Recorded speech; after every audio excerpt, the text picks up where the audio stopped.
Halo guys, kembali lagi di channel Surabi Hanet. Apa kabar para penonton? Kali ini kami akan membahas atau menceritakan sosok atau iblis yang dibenci oleh para fans Demon Slayer. Siapa lagi kalau bukan Akaza, Oni rembulan atas tingkat 3 yang membuat si pilar api kebanggaan kita jadi sundel bolong. Oke, jangan terlalu banyak bacot, kita mulai saja pembahasannya.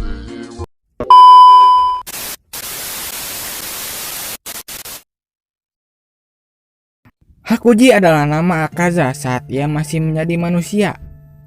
Di umurnya yang 11 tahun, ia harus mengurus ayahnya yang sakit-sakitan, sekaligus menjadi tulang punggung keluarga. Dikarenakan miskin, lemah iman, dan pengangguran, Hakuji nekat menjadi tukang comot dompet. Ia sering tertangkap dan kemudian langsung diadili oleh hakim yang berada di daerah sana. Dikarenakan tato garis yang menjadi ciri bahwa seseorang melakukan perbuatan mencopet, di lengan Hakuji sudah ada 3, maka hakim pun mengancam jika ia melakukan perbuatan itu lagi, mereka akan memotong lengan Hakuji. Namun Hakuji tidak takut dan tidak gentar, ia malah menantang hakim. Jika mereka memotong tangannya, ia masih bisa menggunakan kakinya untuk mencopet dan mengatakan bahwa setelah ini mereka tidak akan bisa menangkapnya.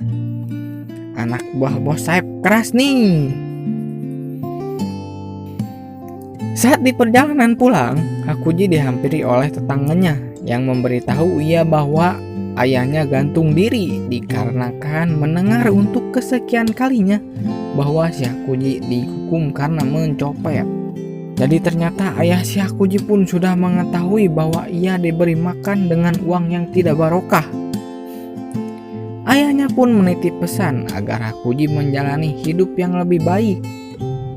Di depan makam ayahnya, ia termenung, lalu si Hakuji pun datang ke tengah kota dan menghajar orang-orang yang menghakiminya sambil bertanya-tanya kenapa ayahnya bisa bunuh diri dan kenapa ayahnya harus meminta maaf, sedangkan Hakuji tidak merasa bahwa dirinya direpotkan. Meskipun ia mendapat siksaan hingga badannya dan tulangnya pun hancur, Hakuji tidak peduli dan menahan rasa sakit tersebut. Hari demi hari keadaan ayahnya makin memburuk dan Hakuji bersusah payah mencopet agar bisa memberikan makanan supaya kondisi ayahnya membaik. Namun ayah Hakuji malah memilih untuk bunuh diri. Setelah ke-7 orang tumbang, tiba-tiba ada bapak-bapak yang kagum sambil bertepuk tangan melihat aksi Hakuji. Ia pun mengatakan bahwa ada yang mengutusnya untuk menghentikan seorang bocah yang mengamuk. Si bapak mengagumi kekuatan fisik Hakuji dan ia pun mengundang Hakuji mampir ke dojo miliknya. Namun si Hakuji tidak peduli dan malah mengancam akan membunuh si bapak. Lalu si bapak malah menyindir tato garis yang ada di lengan Hakuji. Kemudian Hakuji pun menyerang si bapak, namun sayangnya ia langsung tumbang. Singkat cerita, Hakuji pun sudah berada di dojo sekaligus rumah si bapak-bapak. Si bapak ini bernama Keizo. Ia memiliki dojo tapi tidak memiliki murid dan bekerja serabutan. Mang Keizo pun memperkenalkan Hakuji kepada putrinya yang bernama Koyuki, sekaligus meminta Hakuji untuk merawatnya, dikarenakan putrinya itu juga sakit-sakitan seperti bapak si Hakuji. Mereka pun berkenalan dan setiap hari Hakuji merawat Koyuki yang sakit-sakitan. Ia tidak merasa kesulitan karena dulu Hakuji pernah merawat bapaknya. Koyuki pun meminta maaf pada Hakuji karena harus merawatnya. Hakuji jadi tidak bisa berlatih dan bermain. Lalu Hakuji pun menjawab sejak dulu ia tidak punya pikiran bermain seperti anak-anak lain. Jika ada waktu luang, ia memilih untuk berlatih. Dan Koyuki pun menyarankan ia untuk mengubah kebiasaannya dan menyuruh Hakuji untuk pergi melihat pertunjukan kembang api malam ini. Namun Hakuji ingin membawa si Koyuki melihat kembang api dengan cara menggendongnya. Itu pun jika kondisi Koyuki membaik. Jika tidak, masih ada tahun depan. Sepertinya benih-benih lope mulai tumbuh di hati mereka.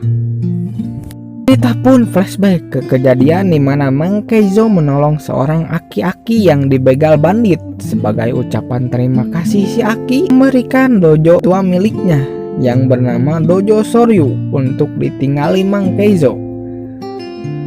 Namun dojo Kenjutsu yang bertetangga dengannya tidak menyukai Mang Keizo karena mereka juga menginginkan dojo tersebut, ya supaya dojo mereka menjadi lebih besar. Hal itulah yang menyebabkan Dojo Soryu tidak memiliki murid. Namun Hakuji yang setiap hari berlatih di sana dan merawat Koyuki menyembuhkan sakit hati atas penderitaan yang dialaminya. 3 tahun pun berlalu. Hakuji, Mang Keizo dan Koyuki pun membicarakan hal penting, di mana Mang Keizo pun berencana untuk mewariskan dojonya dan meminta Hakuji untuk menikahi putrinya. Rasa bahagia, terkejut, terharu pun dirasakan Hakuji. Hakuji yang mantan kriminal tidak percaya ia akan memiliki masa depan yang cerah, di mana ada seseorang yang mencintainya. Ia pun bertekad untuk melindungi kedua orang yang ia anggap berharga itu. Sebelum hari pernikahan, Hakuji mengunjungi makam ayahnya untuk memberitahu bahwa ia akan menikah. Saat perjalanan pulang, perasaan Hakuji mulai tidak enak dan ternyata di dojonya sudah banyak orang dan orang-orang itu memberitahukan bahwa orang-orang dari dojo Kenjutsu meracuni sumur dikarenakan mereka tidak bisa mengalahkan Mang Keizo dan Hakuji. Hal itu menyebabkan Koyuki terlempar. Di depan mayat Koyuki dan Mang Keizo, Hakuji pun mengingat momen di mana ia dan Koyuki yang sudah sehat menonton pertunjukan kembang api. Di sini Koyuki membicarakan soal perkataan Hakuji ketika mengajaknya menonton pertunjukan. Koyuki tidak pernah berpikir atau membayangkan masa depan di mana ia bisa melihat tahun depan. Dan ibunya pun berpikir demikian. Oleh sebab itulah ia pun bunuh diri dikarenakan tidak mau melihat Koyuki mati. Dan Koyuki pun mengetahui bahwa ayahnya pun sudah menyerah dikarenakan tubuh Koyuki yang makin melemah. Tapi Hakuji memberikan harapan dengan mengatakan masih ada tahun depan lagi. Itulah yang membuat Koyuki kagum padanya. Dan di saat itu putri Koyuki langsung mengajak Hakuji menikah.